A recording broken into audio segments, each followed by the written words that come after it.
This is Cerebral Cinema. Movies of the mind.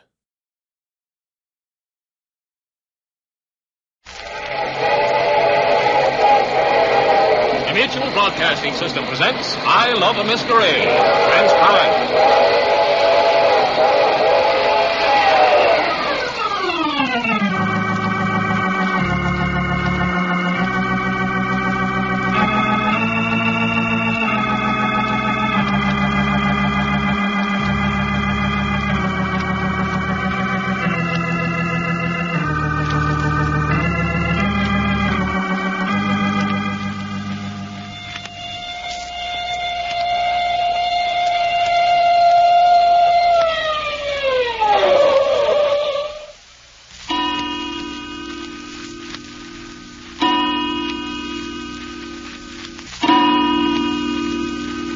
There's one thing, Jack. We're sure are weeding out the innocent members of the family. All that's left in the house is Grandma, Cherry, and Fay here. Don't forget them. Cherry's precious they people. Yes, and Pauline West. Yes, we mustn't forget Pauline West. Well, if they are in the house, and this Pauline West is here, they've certainly kept in the background. Way in the background. On the other hand, they're right up in the foreground. Well, I ain't seen them. That's because you don't know where to look. And then perhaps you'll show Doc and me. Not yet. Yeah, and what about the baby? Yes, the baby's very much with us, too. You've seen him, too, I Yes. suppose. I say you have? But, Jack, if you know... Not yet, Reggie. But, Jack... Reggie, don't you know Jack well enough by this time to know he ain't going to tell us nothing until he gets darn good and ready? Right. But would you mind telling us why you suddenly decided to have Hope removed to a hospital? And why you've given Grandma Martin and Cherry free run of the house while you're keeping Fay here practically a prisoner? Yeah, how about that, Jack? Hope went to the hospital to get her out of the way. Out of the way of what? She couldn't possibly stay alive in this house. She knew too much. How can you know that? She's unconscious. She was conscious just long enough for me to ask her one question. What was that? Where she found the gun with the silencer that killed Job. She told you? Yes. That's the thing that made somebody want to kill her? Yes, Well, then doesn't that put you in the same danger she was in? exactly. Jack, you're in danger of being killed. Well, with proper precautions. But looky, tell us where you found the gun, too. Then there'll be so many of us that know. I don't want that. You don't want what? Look, I know who the murderer is. I know how Job's murder was done, but I haven't got a scrap of proof. I could tell my story from now on. Nobody'd believe me. The baby would be proof. Yes, I could bring the baby to light, but a crying baby doesn't prove murder. Well, so what? So I've got to catch the murderer in the act. But how does you being in danger? We know he wants to kill me. We know he's going to try to kill me. When he tries, it's up to me to be the smartest. You haven't been the smartest so far. That's true. Jack, you're setting a trap for the killer and using yourself as bait? Yes. I don't like that. I don't like it a bloody bit. And, Doc, Yeah? the outcome's going to depend a great deal on you. Hey, you mean you're laughing? I mean, if you let Fay here give you the slip for 1 minute, I can't predict what will happen. Fay, huh? Fay. Oh, my goodness, but you look ferocious, Doc. Look, you Fay, I ain't never hit a woman in my life. But you try one move, and, lady, I'm going to lay you so flat that you could be shoved under the carpet. No rough stuff, Doc. Well, I ain't fooling, sister. What a pal. Now then, Doc and Reggie, I want you to listen closely to what I'm going to say, in case I'm not as smart as the killer when the time comes. Hey, cut it out, will you, guy? Will you listen? In case anything happens to me, I want you to give this information to the police. First, find Pauline West, the radio actress. She's in this house. Second, remember that it was Grandma Martin who arranged the chairs in the library so that Job sat in front of the window the night he was killed. But be sure to tell them that she had been arranging the chairs in just that same order ever since the grandchildren were small.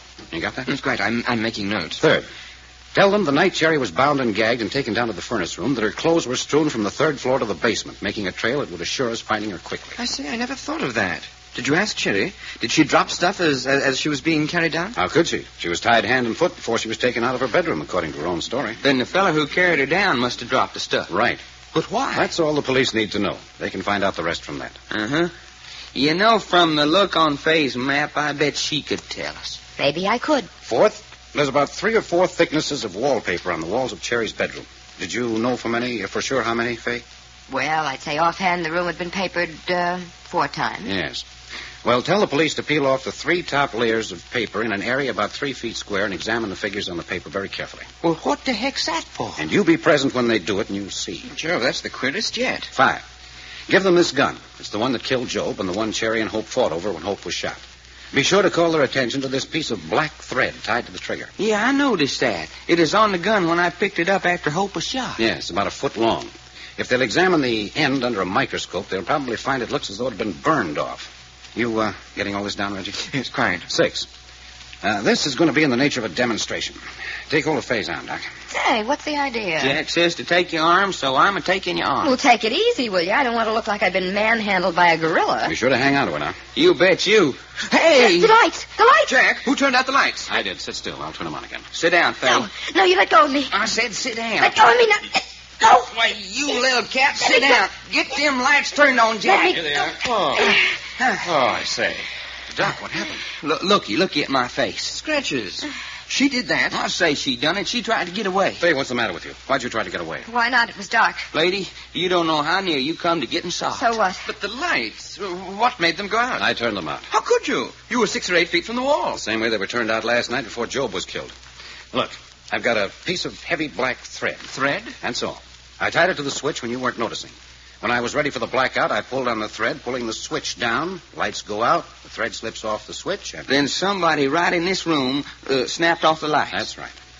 Faye, is that why you made such a fuss? Because Jack found out how you switched off the light? Oh, don't be absurd. Jack didn't say I did it. Well, what about it, Jack? Did she? I can't prove anyone did it yet, but demonstrate it to the police if I'm not here. Quite. That's 5 things to tell the police. And that's all. Now then, Reggie. Yes? I want to talk to Grandmother Martin and Cherry separately. Go find them. Have you any idea? No, but they're around the house someplace. Well, how do you know that? We ain't kept a watch on them for hours. How do you know they ain't slipped out? Because the house is completely surrounded by plainclothes detectives. What's that? That's right, Faye. What's that for? Because of hope. Whoever wants her dead might otherwise have slipped away and followed her to the hospital. I see. Think of everything, don't you? We do our best. There's murder loose in this house. We're doing what we can to keep it here, under quarantine. Well, go on, Reggie. Find Grandma and Cherry. Righto, I'll have a look. Oh, Reggie. Yes? One at a time. Bring Cherry first. Cherry it is. We're just going to sit here and wait. I am. You can do as you choose. I choose to go up to my room. Go ahead. Hey, Jack. You go too, naturally. But leaving you down here alone, fella. You stick to Faye. Don't worry about me. Well, come on, Shadow. Yeah, only I still don't like it. You've certainly got a lot of faith in your partner. What you mean? 2 girls and 1 old woman, and you're worrying about leaving him alone here in the library. Well, so I'm afraid to... And all the time he'll be within calling distance of you and Reggie. And the house surrounded by cops. That's what I call real bravery. Don't make us all look ridiculous, Doc. Go along with it. Well, I got a feeling. Oh, come on if you're going to. Yeah. Okay, let's go. You better lock the door when we go out, Jack. 5:30. I don't quite know where you are. You may be right here in the room with me. You may be watching from some panel I don't know about, or at one of the windows or doors. I don't know. All I know is that you've been listening to everything that's been said in this room. I knew you were there. That's why I sent Reggie out to find Grandma and Cherry. That's why I let Faye go up to her room with Doc, so we'd be alone. You may be the murderer. I don't know. But whether you are or not, you're a very unhealthy person. You're afraid. You feed on darkness. Your thoughts are lustful and violent. You're the power of evil in this house. You're not only cowardly and violent and evil, but you're much worse because you're a woman. When a woman's bad, she can be so much more wicked than a man.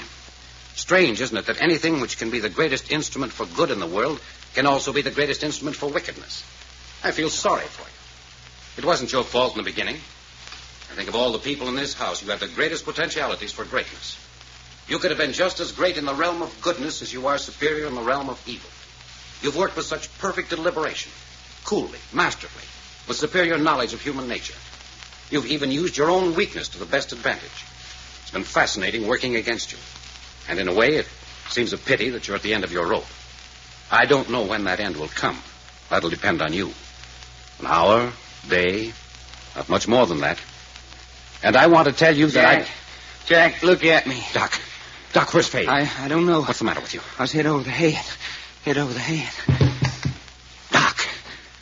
Hit over the head. The baby. Reggie, it's the baby. Find Faye. We've got to find Faye.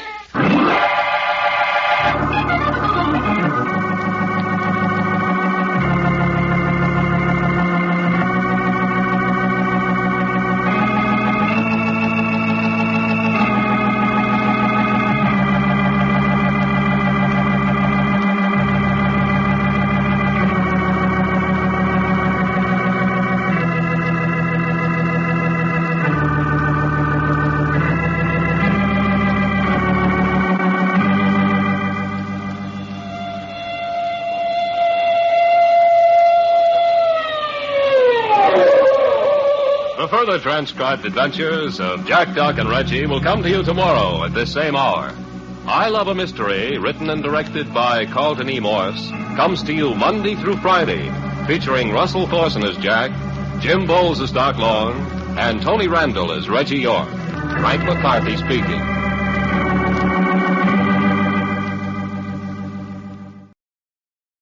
Cerebral Cinema hopes you have enjoyed this movie of the mind.